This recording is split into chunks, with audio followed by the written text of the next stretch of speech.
转来新闻来关心中华的消息，张中道中华队伫经典比赛出战古巴，中华县政府呢办这个特别派对为中华队加油，并且伫县政府的广场呢送一个小食美食，和球迷哪食哪看比赛，透早真的乡亲去排咧要食免惊的，因为有乡亲呢无好法去排咧，嘛无好法去停车，和警察呢因为停车问题开一张罚单，再罚偌济，罚900块。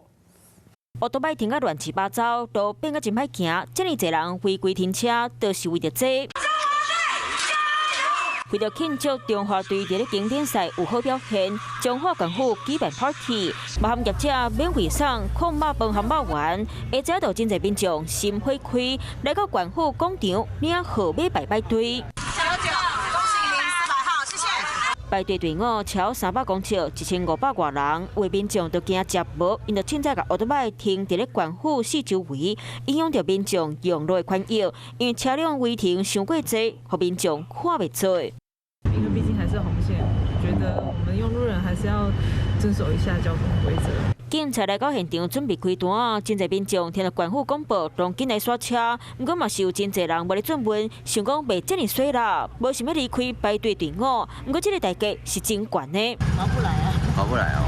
我警察让睁一只眼闭一只眼。那个代价太高了，可以买9份霸王了，然后还有空肉饭。若是车主伫咧现场领罚单，逐张罚600，无伫咧现场的全部罚900。予以进行举发，共举发9件。